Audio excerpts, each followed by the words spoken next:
It was a cold night in Northern California on December 20th, 1968, when a young couple, David Arthur, 17, and Betty Lou Jensen, 16, parked their car along the remote stretch of Lake Herman Road. They were innocent teenagers, dreaming of a night under the stars, unaware that a shadow would descend upon them, changing history forever. That shadow was the Zodiac killer, a man whose identity would remain a mystery, a figure of terror that haunted California and captured the attention of the nation. From cryptic letters to unsolved codes, the Zodiac killer was not just a murderer. He was an enigma, a master manipulator who challenged law enforcement and terrified ordinary citizens. This is the story of his reign of fear. Subscribe and hit the notification bell to follow every chilling detail as we uncover the dark legacy of the Zodiac killer. David Faraday and Betty Lou Jensen were parked in an area where lovers often found privacy, unaware that danger lurked nearby. According to witnesses and police reports, a car approached them. The assailant, calm yet methodical, approached the couple's vehicle. In a sudden, violent act, he shot David Faraday, killing him instantly. Betty Lou Jensen tried to escape, but she too was shot, leaving her lifeless on the cold ground. This brutal beginning marked the Zodiac's first confirmed killing. Authorities were puzzled. The area was remote, and there were no signs of robbery or motive beyond the act itself. The Zodiac's first victims were teenagers, innocent and unarmed. Yet their deaths were the first chapter in a series of attacks that would grip Northern California for decades. Local media reported the tragedy, warning citizens to be vigilant, yet no one could have predicted the terror that was about to unfold. Police responded swiftly, combing the area for clues. Tire tracks, footprints, and shell casings were documented, but no suspect was immediately identified. Law enforcement at the time faced limitations in forensic technology. Fingerprints were inconclusive, and there was no DNA analysis. This initial crime set the stage for a chilling pattern. The Zodiac was calculating, leaving minimal physical evidence while ensuring maximum psychological impact. Letters would soon arrive at local newspapers, sent directly to the media. In these letters, the Zodiac killer taunted law enforcement, claiming responsibility for the murders and introducing cryptic ciphers. These ciphers contained messages that hinted at more killings, mocking the police's inability to capture him. The first confirmed cipher arrived at the San Francisco Chronicle, initiating a national obsession. Cryptologists, journalists, and amateurs tried to decode his messages, many failing, while the Zodiac remained unseen, a ghost in the fog of California. On July 4th, 1969, the Zodiac struck again, this time in Napa County, at Lake Berryessa. The victims were Darlene Elizabeth Farron, 22, and Michael Renaud Magot, 19, who survived the attack. The Zodiac approached them in broad daylight, wearing an unusual costume, a hooded mask,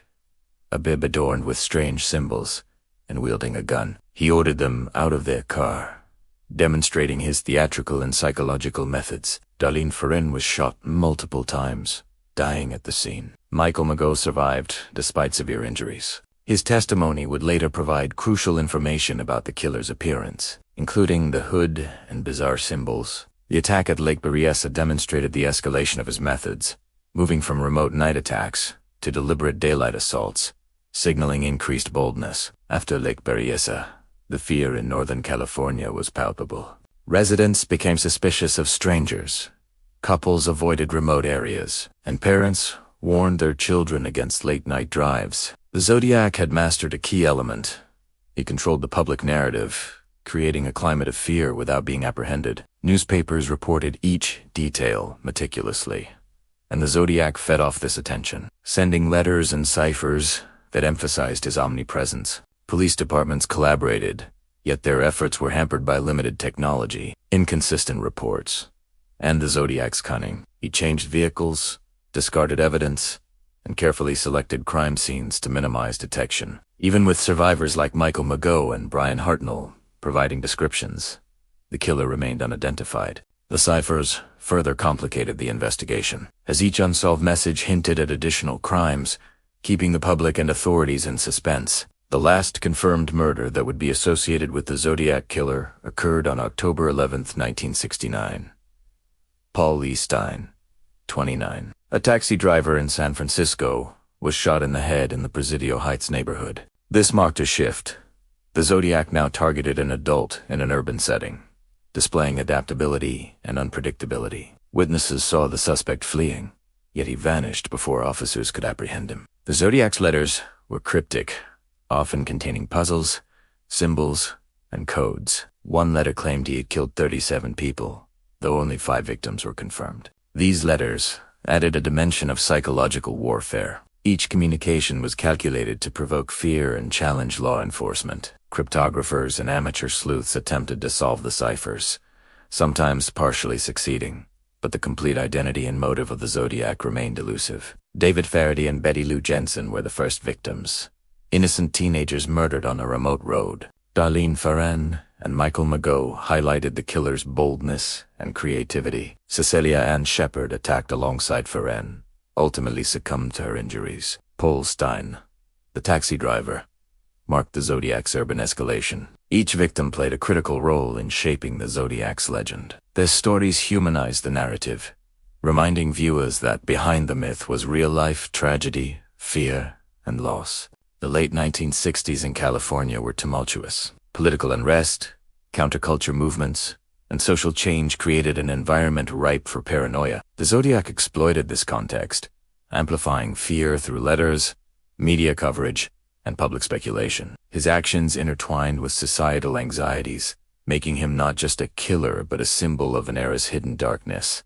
By the end of 1969, the Zodiac killer had claimed multiple lives, injured others, and left cryptic clues that baffled law enforcement. His identity remained unknown, and the fear he generated was far from over. This first part establishes the foundation of terror, the victims whose names are etched into history, and the methodology that made the Zodiac one of the most infamous serial killers in American history. Subsequent parts will explore further attacks, additional letters and ciphers, media interactions, theories about his identity, and the enduring cultural impact of the Zodiac killer.